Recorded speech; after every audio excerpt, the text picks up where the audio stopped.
Hello and welcome back. I am Margaret Esfahani and I am here with Sister Shireen from the Brahma Kumaris. Welcome, Shireen. Hi, Margaret. How are you today? Awesome.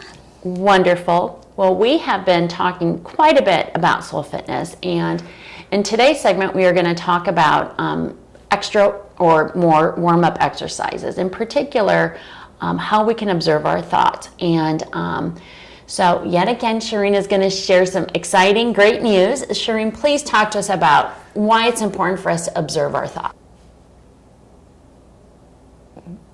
It's observing. You know, in physics, that I think it's called I'm not sure, but it's called the Heisenberg's uncertainty principle. Okay.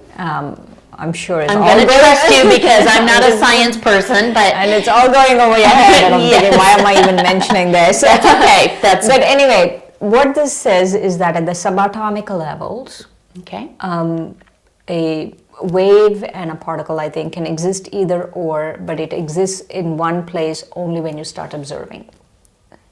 Okay, very interesting. Please continue because I'm interested. So just by the act of observation, it decides to stick to one thing. Okay, very good. You know, it doesn't go between here and there. So the observer changes whatever is being observed. Oh, okay. Just so in the same way with our thoughts, just by you being an observer of your thoughts, your thoughts change. So it's the essence of observing. Yes. Okay. So what happens is, first let's define a thought. Okay. So a thought could be an idea, it could be a word, it could be an image, it could be an emotion, it could be a feeling, any of those things. Okay. Right? So Yes. Any thought means all of those things. Correct. Right? Got it. Yes. So once I start observing what's going on, once I start observing my images, my words, my emotions, my feelings, then I change them. Just by the simple act of observing my thoughts, I slow them down. Oh, very interesting. I really appreciate that because, you know, most of us, I think we can all agree here in our audience that we're constantly thinking and we're just going from one to another. And I think previously you had mentioned that somewhere we have between 20 to 80,000 or something along those lines in that big spectrum of thoughts throughout the day. So that's a lot.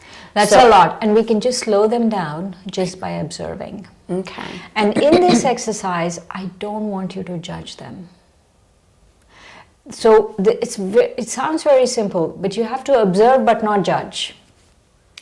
I appreciate that because judgment then makes you a good or bad. Yes, it's not good or bad, just observe.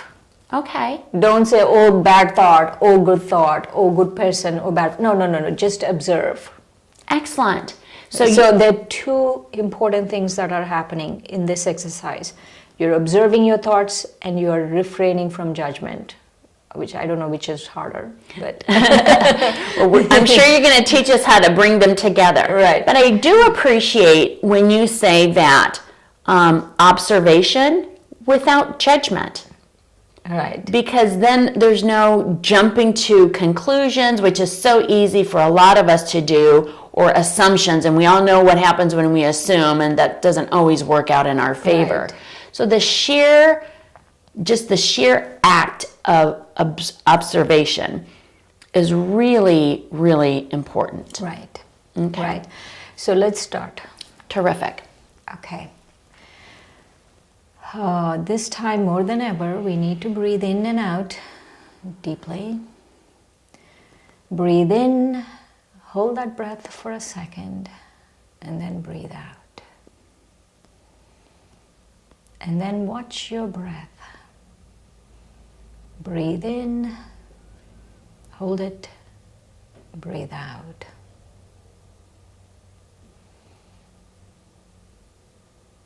Now I'm going to say a few words, and I want you to see what comes up on your mind when I say these words. Don't judge them. Just observe them. Your last vacation. And remember, it could be a thought, it could be a feeling, it could be an image, it could be an emotion, it could be an idea, anything. So your last vacation.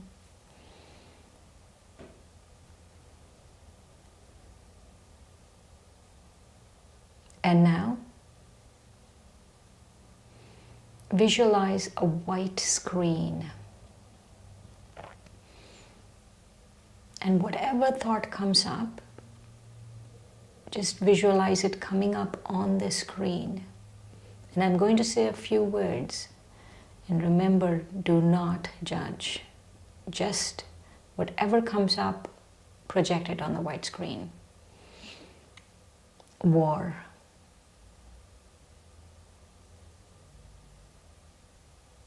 Neighbor.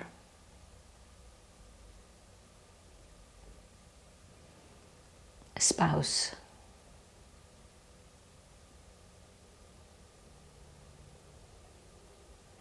Child.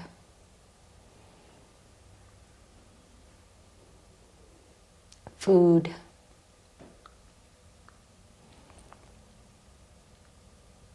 Famine.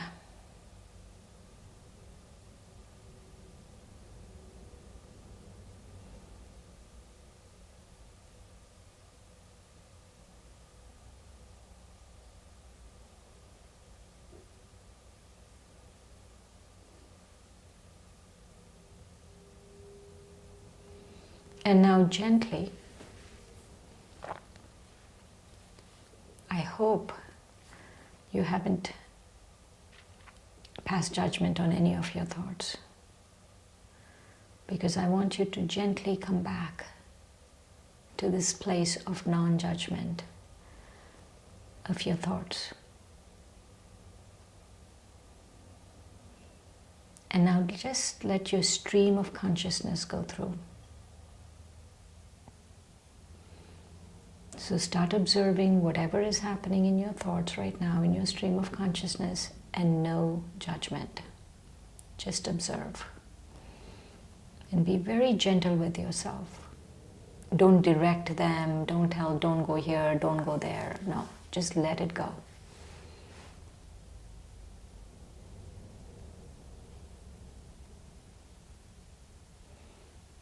All right. You want a few more seconds for your stream of consciousness? And just remember, you're observing, you're being a detached observer.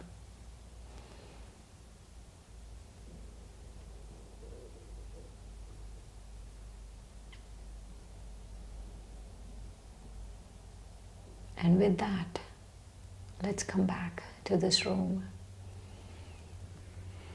Om Shanti. I am peace. Om Shanti, Shireen. Thank you very much. Now, Shireen, I do have a couple of questions for you, if that's okay. I have to admit, this was kind of a tough meditation and a tough exercise for me. Yeah, it's a tough warm-up. Yes.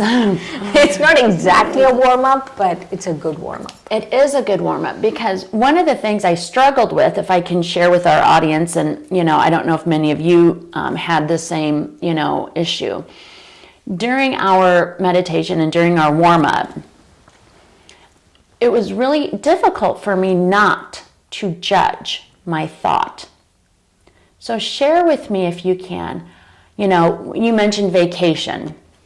So, I remembered my last vacation, but I also, started to sort of label that vacation. And that, I guess, is a judgment by labeling. Yes, yes. And so, of course, I labeled it as a happy experience. And, so how can I not judge my thought? 3-step formula. Okay. Practice, practice, practice. It's a tough one. It's a tough one. We have been judging not only So the judgment goes this way. First we judge our thoughts, then we judge our actions, then we judge other people. That is correct. And so if we are judging other people, which we normally do all the Yes. time, then it's starting from our thoughts. And so if I stop judging my thoughts, then I don't judge my actions, and I don't judge my other people. I want you to remember, though, that we do need a sense of morality. We do need our conscience, should be alive, and we should say, this is good and this is bad, and I shouldn't do this or that. Correct. But on a regular basis, right? I'm not talking about that kind of a judgment. On a regular basis, how many thoughts do we have? And how much judgment we keep passing on them. So even if you take 5-10 minutes and sit and don't judge, then it's good. I really appreciate that. I think this is one of these that I'm going to have to work on because out of habit and out of being body conscious, I will have a thought that comes into my mind, and almost immediately I have a feeling, if you will, or a judgment regarding that particular instance, either if it's famine, like you mentioned, or war, or even a vacation. A feeling is okay. To judge the feeling as good or bad is the problem. You will have a feeling. For me, it was a visual image. When I saw famine, it was a visual image. But let's say even if there is a feeling, like recently I was listening about Venezuela and I was feeling very bad, and I could see myself. So I started just observing myself. Yes. And saying, you know what, this is just observe. Because at this point, I can't physically provide, but my tranquil mind will give solace to people. Right. Okay, it's very good. I think it's, for me as a novice, very difficult, but practice, I think Practice, yes. will help get us to that point. But it's an excellent, ideology that if we don't judge, if we're not judgmental, then we can be, maybe have less stress in our physical world, and then be stronger in our spiritual world. Yes. And so that is excellent. Additional words of wisdom for us to help build on that non-judgmental aspect. I don't want us to go to two extremes, right? That I'm so non-judgmental that I'm doing whatever I want. Right. That's not the extreme I want us to go to. Correct. I first want us to just stop judging our thoughts for 10-15 minutes a day. Right. Right? Very good. I can start with that. Right. And then we come to a midpoint where we know, because we are so spiritually aligned with who we are, we know what to do, exactly what is right, and we know what to do. But I'm not judging what you are doing or not doing, because that's not my monkey, that's not my circus. It's you and whatever, your karma and your thing, right? Why am I getting involved in that? Right. And we get involved in a lot of things that are not our business. That I absolutely agree with. And so this kind of non-judgment really comes back to who we are and what is my business, and my business is my thoughts. Very good, Shireen. I really appreciate that insight, because I think for a lot of us that are starting here, it's a bit of a struggle to not be judgmental. So, that is World of Wisdom. And I know, which was harder, the act of observing or the act of non-judgment? It was easier to observe. It was harder not to judge. Right. For me, in my experience. Right. But I do agree they're both very difficult. So what happens is, I want to mention that why we are doing this, it really slows down our thoughts.